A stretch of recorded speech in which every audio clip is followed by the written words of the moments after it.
Եվ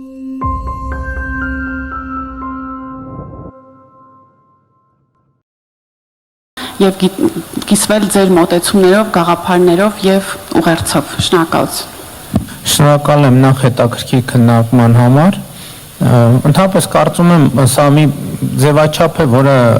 պակասում էր մեզ։ Ես կարծում եմ հիմա ձևաչափը կա, ժամանակն է պակասում եւ պետք է այդ խնդրի մասին էլ մտածել, որովհետեւ շատ լավ կլիներ օրինակ տեն ձևաչափ լիներ, որովհետեւ հիմա մեր հարգարժան նաեւ դատավորները համոզված եմ արձագանքներ կունենային ինչ-որ թեմաների հետ կապված եւ հետաքրքիր կլիներ լսել, ընդ որում բաց հրապարակային, որովհետեւ այստեղ բազմաթիվ նրբություններ կան, չէ, երբ որ գործադիր եւ դատական եւ այսինքն իշխանությունները մի սենյակում են հավաքվում, այդտեղ առաջին ռեակցիան որ այստեղ հանկարծ մի դավադրություն չլինի։ Ես կարծում եմ, բայց այնուամենայնիվ հրապարակային պետք է այս խոսակցությունը տեղի ունենա, որովհետեւ մենք խնդիրների հետ պետք է առնչվենք, որ լուծենք։ Այդ կուլտուրան ընդհանրապես կա մեզանում, որ խնդրեմը դե լավ է, դե խնդրեմ, եկեք ուրիշ բաների մասին խոսենք եւ շատ արագ sense միջոցառումները դանդաղ վերաճում են կենացի ժանրի, որ սկսում ենք իրար գովել։ Եվ կարծում եմ սա լավ է, որ մենք սկսենք խոսել, հարցերը հանենք, որտեղ եւ հանրության առաջ, սա շատ կարեւոր է, հանրության առաջ։ Ես օրինակ որ մտածում եմ, լավ, այս դատական, որովհետեւ դատական գործերի ավելացման վիճակագրություններ կան, որ թվերը մի քիչ ինչ բան արին, ճիշտն ասած, այս ընթացքում մտածում եմ, օրինակ ինչը կարա պատճառ լինի, որ դատական գործերը բան անեն, այդքան դատական գործերը այդքան աճեն։ Կարա եզրակացությունները երկակի լինեն, երկկողմ կամ խառը կամ կարողա գուցե իմ թվարկածներից որը մեկը ճիշտ չլինի, ուրիշ բան լինի, ես ընդհանրապես հրավիրում եմ մտածելու։ Օրինակ կարա կապված լինի հետևյալը, որ դա նաև արդարության եւ արդարադատության ոլորտում խնդիրների հետ կարա կապված լինի, կարա գուցե։ Երկրորդը կարող է մեր դատական համակարգի նկատմամբ այնուամենայնիվ վստահությունը մեծացել է եւ մարդիկ հավատում են, որ կարան դատական ճանապարհով հարց լուծեն։ Տարբերակա, դա էլ կարա լինի։ Կարա նաև պատճառներից մեկն էլ լինի, որ այն հարցերը, որ նախկինում կամ սենց ձևակերպեմ հարցերը այլ զարտուղի ճանապարհներով հնարավոր չի լինում լուծել, որովհետև եթե զարտուղի ճանապարհով պետք է լուծես, էլ գնում ես դատական համակարգում էլ ինչ անես կամ այդ գործը պետք է չհասնի դատական բանի։ Այսինքն կուլիսներում ինչ-որ միտեղ պետք է փակվի գնա։ Այս էլ երրորդ գործոնը, որը տեսականորեն կարա ազդի այս տրամաբանության վրա, բայց ես կարծում եմ, քանի որ արհեստական ինտելեկտի մասին խոսվեց եւ մեծ տվյալներ հետ աշխատելու մասին խոսեց, օրինակ շատ կարեւոր է, որ մենք այս հարցերի պատասխանը իմանանք։ Նույն արհեստական բանականությունը գոնե այդտեղ կարա առնվազն մի կետը մեզ օգնի, ասի, թե այդ գործերը ինչի հետ են կապված, ինչն է, ինչ խնդրեմա հիմնականում բանարում։ Իմիջիայլոց գիտեք, ես նոր նկատեցի, նոր հիշեցի։ Հույս ունեմ չեմ սխալվում, որովհետև չեմ առանց ստուգելու եմ եկել, բայց որ եկավ մտքիս կիսեմ։ Ես հիշում եմ, որ նախկինում իմ ստացած դիմումների եւ նամակների երևի 70%-ը կապված էր դատական համակարգի հետ։ Հիմա ես որ մտքով ուզում եմ հիշեմ, ոնց որ թե հիմա ես շատ քիչ նամակ եմ ստանում դատական համակարգի։ Բայց իսկականից անկեղծորեն նոր մտքով ես անցավ, որովհետև ես նաև հիմա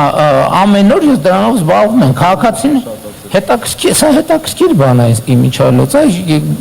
չէ մտած, նոր գլխի ինգա, որ տենց հարց կա, որովհետև այն ժամանակ ինչ դուք գալիս էր, 70%-ը կապված էր դատերի, քրեական գործերի եւ այլնի հետ, հիմա էականորեն քչացել է, օրինակ, գիտեք ինչ, հետաքրքիր բան կա, այս վերջ ես նոր էլի մտքով ուզում եմ հիշեմ, այս վերջին օրերին դատական համակարգ հետ կապված նամակներ, որ մի քանի հատ հիշեցի, տենց շատ արագ, իրանք ոչ թե նրա մասին են, ոչ որ սխալ բան է տեղի ունեցել, այլ ասում եմ, խնդրում ենք ընդունում ենք, բան ենք անում, բայց մի բան արեք, ես ճիշտ է թեթև գործերի հետ էր կապված, բայց այնուամենայնիվ, ես հետաքրքիր է, ինձ համար էլ հաճելի բան, հաճելի արձանագրում է, Եվ փաստորեն բան ունեմ, շնորհակալություն հայտնելու առիթ ունենք մենք բոլորս մեր սիրելի արդեն դատական համակարգին, բայց շատ արագ եւ ինձ համար անսպասելի եզրակացության եկա ես եւ բայց այնուամենայնիվ ես առաջարկում եմ, որ ֆունդամենտալ հարցերին անդրադառնանք մի որևէ առիթով կամ գուցե որպես մեզ համար մտածելու նյութ էստեղից տանենք, որովհետև եթե Տիկին Գալյանես հարցերը եթե կան, պատասխանները առաջիկա աշխատանքային հանդիպման ժամանակ քննարկենք նաև նոր սահմանադրության տեքստի կոնտեքստում։ Այնուամենայնիվ, ես եմ շատ կարևոր համարում, որ մեզ հայտնի հարցերի, մեզ հայտնի պատասխաններին նորից պետք է անդրադառնալ, որովհետև այն պատասխանը, որը ճիշտ էր 5 կամ 10 տարի առաջ, պարտադիր չէ պատասխանը առնվազն ամբողջական լինի նաև այսօր եւ ակնհայտ բաներին անդրադառնալը կարծում եմ որ դա շատ զարգացման կարևոր մի բաղադրիչ է եւ ուրեմն ինչ է արդարադատությունը այս հարցին կարծում եմ քաղաքական առումով շատ կարևոր է ինչ է արդարությունը ինչ է նշանակում դատավորի խիղճ, ինչ է նշանակում անկախ դատական համակարգ, անկախումից, իսկապես Տիկին Գալյանը այդ թեմային անդրադարձավ, որովհետև որ ասում ենք անկախ դատական համակարգ, դա էլ ձևակերպենք, անկախումից կամ ինչից, որտեղից է բխում այդ համակարգի լեգիտիմությունը, որոշումներ կայացնելու եւ մարդկանց ճակատագրեր որոշելու, ով է կրում պատասխանատվությունը երկրում արդարության ու արդարադատության որակի եւ մնացած պարամետրերի համար եւ որ շատ կարեւոր է ինչպես է կրում այդ պատասխանատվությունը։ Այս հարցերը իհարկե նախ հայեցակարգային նշանակություն ունեն, բայց ես կարեւոր եմ համարում, որ մեր ցանկացած պրակտիկ իրականություն գնա եւ հասնի ինչ որ մի հայեցակարգային տեքստի, որովհետեւ շատ կարեւոր է թե մենք ինչ ենք անում, որովհետև շատ դեպքերում մենք անկանոն գործողություններ ենք անում, որովհետև հայեցակարգային հիմքն է բացակա։ Մենք չենք որոշել այդ օրենքներում կամ օրենսգրքերում գուցե սկզբում ունենա հիմնական հասկացությունների բան չէ, հիմնական սույն օրենքում կիրառվող հիմնական հասկացությունները։ Ես կարծում եմ, որ մենք պետք է անդրադառնանք մեր կյանքում կիրառվող հիմնական հասկացություններին, որպեսզի հասկանանք բոլորս, որ նույն կերպ ենք ընկալում կամ եթե նույն կերպ չենք ընկալում, այնքան այս քննարկումների ունենանք, որ ի հայտ գա մի այնպիսի ձևակերպում, որը ընդունելի է բոլորին։ Բայց ես ուզում եմ մի հատ ուրիշ փոփոխության մասին էլ խոսեմ, որը էլի հնդածս նկատեցի։ Ես կարծում եմ, որ դա շատ մեծ շրջադարձային փոփոխություն է։ Հիմա պատկերացնում եք արդարության ոլորտի խնդիրներն են քննարկում, արդարադատության ոլորտի խնդիրներն են քննարկում, եւ հիմա հենց իրավիճակ է ստեղծվել, որ բեմում պանելիստների մեջ կանայք մեծամասնություն են, տղամարդիկ փոքրամասնություն։ Եվ ես հետո նայեցի առաջին շարքում էլ են կանայք մեծամասնություն, տղամարդիկ ոչ մեծամասնություն եւ ոնց որ թե հիմա գտա իմ հարցերից մեկի պատասխանը, ով է կրում պատասխանատվությունը երկրում արդարության եւ արդարադատության համար։ Կանայք են կրում պատասխանատվությունը եւ ես մեր հարգարժան կանանց հաջողություն եմ մաղթում եւ հույս ունեմ, որ շարքերում այդ հարաբերակցությունը գնալով ավելի կմեծանա եւ իմ ասածի մեջ բացարձակապես հումոր չկա, որովհետեւ կանայք տենց ստացվել է մեր երկրի բնակչության մեծամասնությունն են, որ դա էլ լեգիտիմության հետ կապ ունի եւ գոնե ես հավատում եմ, որ կանանց շրջանում օբյեկտիվությունը եւ ոնց ձևակերպեմ, որ կոռեկտ լինի, կոռուպցիոն մենթալիտետը ավելի պակաս է, քան տղամարդկանց, ու դա իմ կարծիքով ունի շատ կոնկրետ պատճառ։ Օրինակ, հանցավոր ենթամշակույթի համար կանայք էականորեն պակաս հասանելի են, քան տղամարդիկ։ Եվ ես համոզված եմ, որ մենք տենց խոսում ենք, բայց ես օրինակ մեկ-մեկ ինձ բռնում եմ իմ մտքի վրա, օրինակ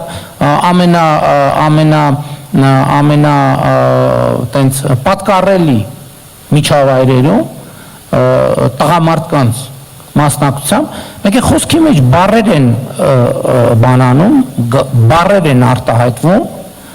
որ դու հասկանում ես, թե այդ հանցավոր ենթամշակույթ,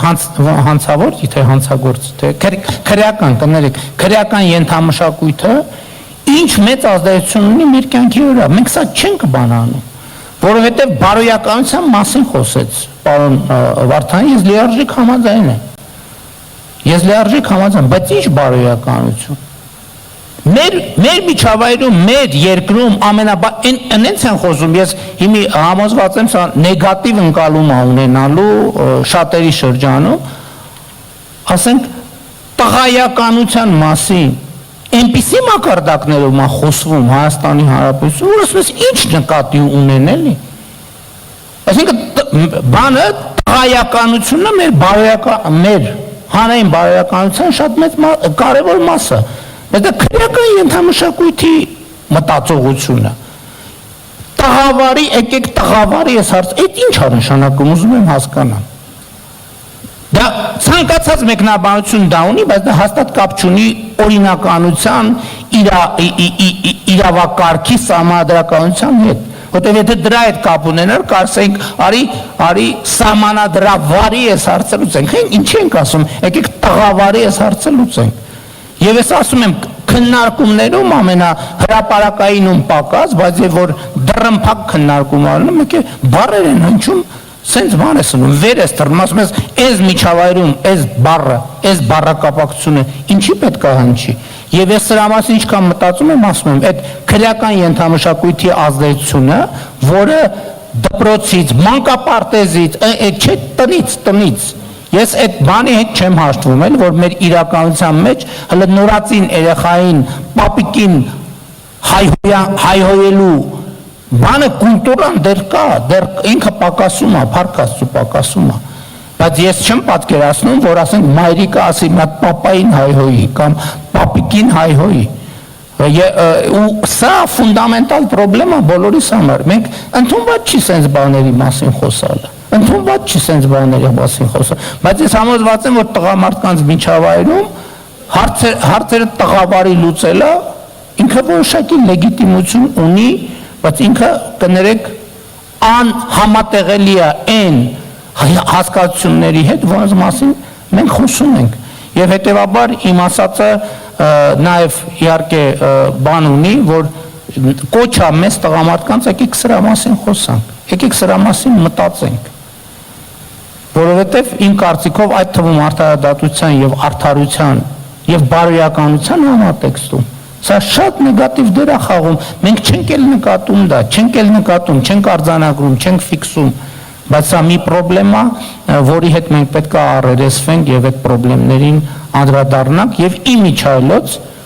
ես կարծում եմ, որ այստեղ էլ քրեական ենթամշակույթի դեմ պայքարում իրավապահ համակարգը իհարկե դեր ունի, բայց այստեղ այսօր հրավիրված չի կրթության, գիտության, մշակույթի եւ սպորտի նախարարը, բայց այստեղ էլ մեկը ես կառավարությունը 3 լուծում ունի, առաջինը կրթություն, երկրորդը կրթություն, երրորդը կրթություն։ Շնորհակալ եմ։